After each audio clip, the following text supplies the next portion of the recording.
What's going on?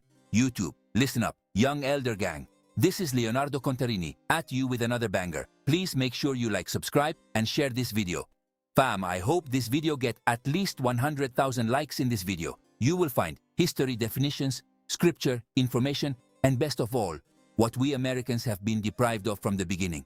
The truth. Keep in mind this content used in this video is intended for entertainment, educational, and informational purposes only.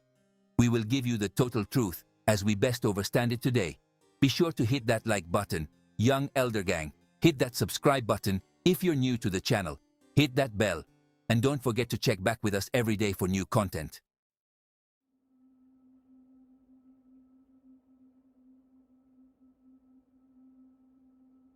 Welcome, my family. Look around. These are the faces that have shaped the world from the shadows. For centuries, we've controlled the money, and thus the world. Others play at power. We own the game. Wars, treaties, revolutions, all orchestrated for our profit. We are the Black Venetian nobility, the unseen hand. Our tools are finance, law, and deception. Loyalty is bought, obedience is indebted. Tonight, remember, this is not personal. It's just business, the most profitable business in history.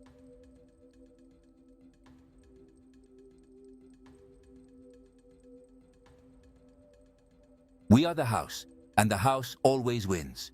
Our weapons are ink and paper, not swords. We turned religion and law into tools of control. Through commerce, maritime law, and the illusion of authority, we made the world our asset. We transformed people into property, debt into wealth, and trust into currency. This is your inheritance, the blueprint for our final victory.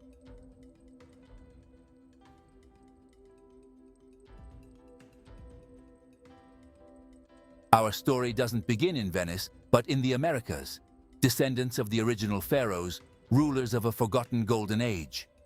Betrayed by our own, exiled from paradise, we carried only knowledge and ambition. Our global system of finance is not just business, it's a patient act of reclamation. We lost a kingdom of stone and gold, so we built an invisible empire of debt and credit. True power is not in thrones, but in the mastery of commerce.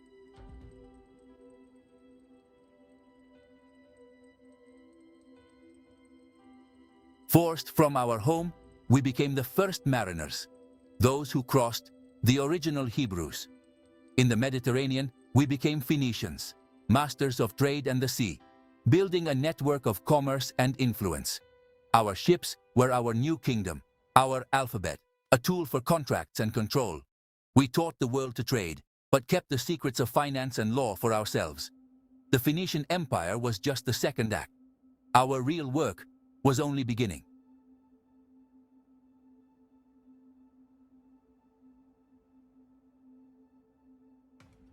As our influence grew, betrayal returned. Some of our own grew complacent, forgetting our true mission. We, the ambitious few, chose capital over kingdoms, profit over sentiment. We became chameleons, adapting for advantage, turning on our own for ultimate control. While others fought for honor, we made deals, monopolies, and fortunes, becoming the Venetians. Our new empire would rise, not on land, but on the sea, a kingdom built on commerce, secrecy, and power. Venice, a city born of water, built by cunning exiles who brought gold, banking, and ambition. We became the secret black nobility, running Venice as a corporation, its board of directors. We invented public debt, controlled trade, currency, and kings, shaping a floating empire of pure capital. From our island fortress, we began the economic conquest of the world. Our ancestors mastered the art of the chameleon, adapting, blending, and thriving wherever power shifted. We became whatever our rivals needed us to be, wearing any mask for profit and access. While others fought for pride, we rewrote the rules of wealth, becoming the root of a new world order. The Mediterranean was the artery of world commerce. To control the sea was to control wealth. We built the most powerful navy, blockaded rivals, and seized vital straits like Gibraltar and the Dardanelles.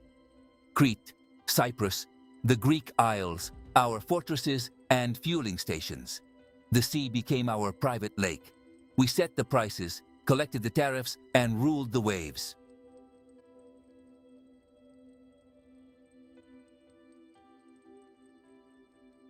With our control of the seas and trade routes secured, the wealth that flowed into Venice was unimaginable. It was a torrent of gold, silver, and jewels that made us the richest entity on the planet. But wealth without structure is temporary. We needed to formalize our power. We needed to create a system that would last for 1,000 years. This was the moment we transformed from a loose collection of cunning merchants into a true oligarchy. We became the Black Venetian nobility. The 12 apostolic families, Contarini, Tiepolo, Morosini, Michiel, and the rest, closed the circle. We locked the doors to the corridors of power. From now on, rule would be inherited, not earned by outsiders. We created the Great Council, the governing body of Venice. But it was a council in name only. In reality, it was a boardroom for our families. We created a system of bankocracy, where only the wealthiest bankers and merchants could hold power. We were the state, and the state was us. Our family fortunes were intertwined with the state treasury. The vault of the Basilica of St. Mark was not just a holy place, it was our central bank, the repository of our collective wealth. We created a closed, self-perpetuating machine of power and money. Your last name, your bloodline, was the only ticket of admission. We had finally built our new aristocracy, one based not on land, but on liquid capital. To protect our system, we created the most sophisticated intelligence network in the world, the Council of 10. They were our enforcers, our secret police. They operated in the shadows, dealing with threats both internal and external. Did a rival family get too ambitious? Did a politician dare to challenge our authority? The Council of 10 would handle it. A quiet word, a sudden disappearance, an unfortunate accident. They ensured absolute loyalty and order. They perfected the use of fear as a tool of governance.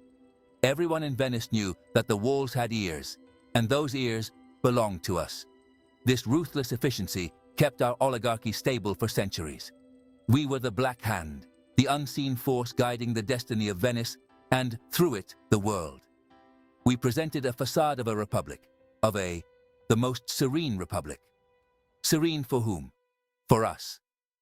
Beneath the surface of lavish parties, beautiful art, and religious festivals was a cold, calculating machine of control. We mastered epistemological warfare, the battle for the mind. We funded art and architecture that glorified our rule. We suppressed scientific discoveries that threatened our monopolies. We controlled the narrative. We were the original masters of propaganda, ensuring that the people loved their gilded cage. We were the bankers and the state. We rewrote laws, invented public debt, and made citizens fund our power. Kings and popes came to us for money. If they refused to pay, we funded their enemies or cut off their trade. We created money as numbers on a page. Trust in our ledgers built an empire. Venice became the world's creditor, and everyone else our debtor. In Venice, we built our empire with gold, then weaponized the Catholic Church to legitimize conquest and slavery. The Church became our tool, blessing our ambitions and turning human lives into profit. It was a partnership made in heaven, or perhaps somewhere else. As our power grew, so did the whispers. Shakespeare saw the rot beneath our beautiful facade and tried to expose us on stage. But his warnings became entertainment. Our methods turned into myth. In the end, we simply put on a new mask, and nothing is harder to fight than a story. We mastered political chess, using wealth and intelligence to control kings and shape empires. Assassination was rare. We preferred subtle manipulation, funding opposition, exploiting weaknesses, and installing friendly regimes. When rulers like King James V or King George III threatened our interests, we removed them, sometimes by revolution, sometimes by rumor. It was always deniable, always effective. Our greatest secret? We never fight our own battles. War is profit, not honor. We put swords in others' hands, pointed them at our enemies, and counted the gold. We made others the face of usury, absorbing all the anger, while we remained untouched. We financed both sides, always winning the war for control. We are the unseen hand, Our war dogs and fall guys serve us well. In the 15th century, we set the traps, legal and financial. With Dum Diversas, we turned people into cargo and kings into our agents.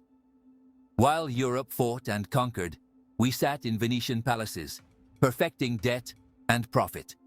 The board was set. The takeover had begun. In the 16th century, we perfected our power, creating the Banco di Rialto, the world's first true central bank. We separated money from metal, making wealth a number in our ledger, not just gold in a chest. Our financial reach became global, quietly locking the world's economy in a Venetian jail without anyone seeing the bars. As the 17th century dawned, we saw power shifting north, towards Amsterdam and London. We exported our system, planting our financial DNA in new empires. Through whispers, gold, and alliances, we quietly captured England, perfecting the Venetian method. Venice faded into a museum, but our true power was reborn in the north, hidden, enduring, and in control. In the 18th century, we set out to create a continent-sized vassal, America. We sent ideas, pamphlets, and money, whispering liberty into the ears of Franklin and Jefferson. The revolutionaries thought they were free, but America was born in debt, its financial architecture designed by us. The game moved to a new continent, still played by our rules. In 1913, we created the Federal Reserve, a private cartel of banks hidden behind the illusion of government. Now, we control America's money, dictate interest rates, and profit from every dollar printed. The most powerful nation on earth is a sharecropper on our financial plantation. We perfected the art of invisible empire. After 2 world wars shattered Europe, we scaled up our Venetian model to the globe. At Bretton Woods, we created the IMF and World Bank, modern Banco di Rialto, but global. Their real mission? Enforce debt slavery worldwide. From Washington, we rule a financial empire the Doges could only dream of.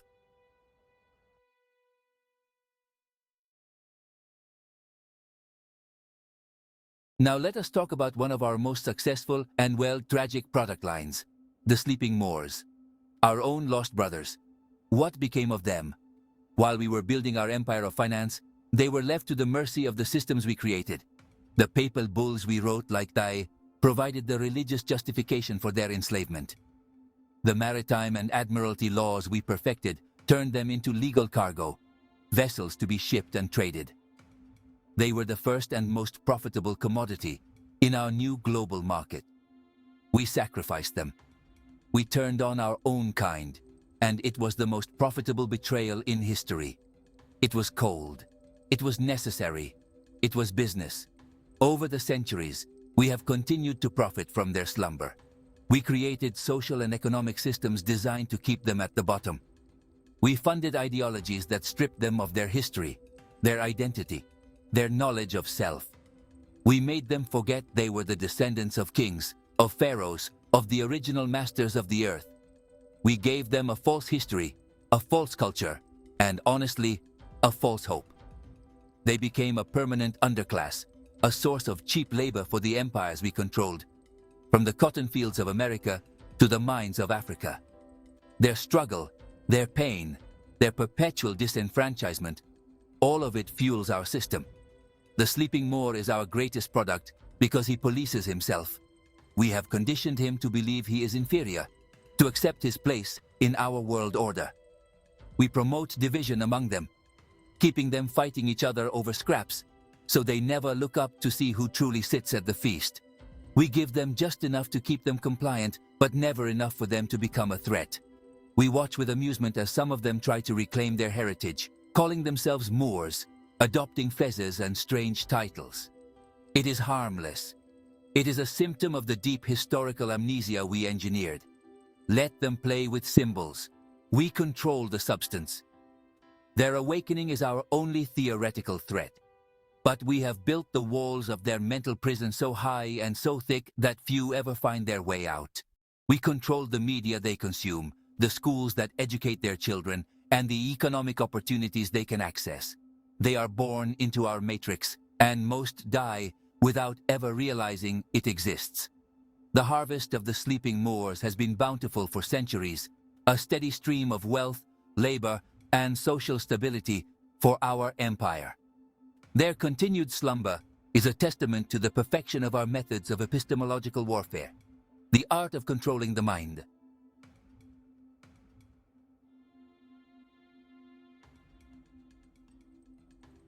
So here we are, today, May 24th, 2024. We have come full circle, from our expulsion from the true Egypt in the Americas, to our rise as Phoenician traders, to our consolidation of power in Venice, to our infiltration of the global financial system. Every step was deliberate. Every betrayal was calculated. We used the church as our legal department, the European kings as our war dogs, and our own lost brothers as our first product. We built the banks, we wrote the laws of commerce, and we perfected the art of ruling from the shadows. The Federal Reserve, the IMF, the World Bank, they are all just modern names for the Venetian oligarchy. They are our contemporary Council of Ten. Our old family names, the Contarini, the Morosini, are now hidden behind layers of corporate structures, foundations, and offshore accounts. The old booty, the gold plundered through centuries of piracy and slavery, has been laundered into modern wealth. It now exists as stocks, bonds, and controlling interests in nearly every major multinational corporation on the planet.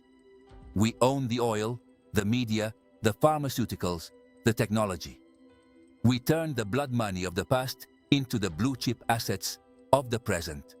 The world runs on our laundered capital, and they call it the global economy. What is the final booty? It is not more gold. It is not more land. It is total, frictionless control. A world where every transaction is digital and therefore traceable and taxable by us. A world where national sovereignty is a quaint, historical notion. A world where dissent is managed not with prisons, but with social credit scores and economic exclusion. This is the world we are finalizing now. The sleeping Moors and the rest of the oblivious masses are our key assets in this final phase. They will demand the very systems of control we offer them, begging for the safety and convenience of the digital cage we have built. Our work is almost complete. Our victory is not a future event, it is the present reality. We are the pirates of world booty, and we have successfully plundered it all. The game is ours. Look around you. You are the inheritors of a plan thousands of years in the making. You are the masters of the modern empire. Never forget the path that brought us here. Never forget the sacrifices that were made, especially when they were made by others. And never, ever forget the first and most important rule of our family.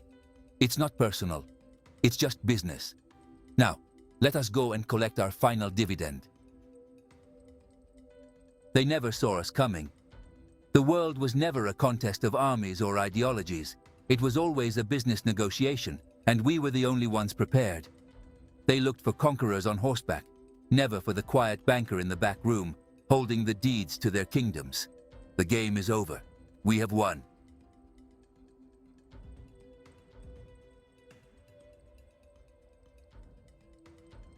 This is your inheritance. Not just the wealth, but the knowledge. The understanding that power is a quiet, patient game. It is not about the roar of the crowd, but the silent stroke of a pen that indebts a nation for 100 years. It is not about having the biggest army, but about owning the bank that finances all armies. This is the legacy our ancestors, the exiled kings from the true Egypt, dreamed of. Not just to reclaim a lost kingdom, but to build an invisible one that could never be conquered.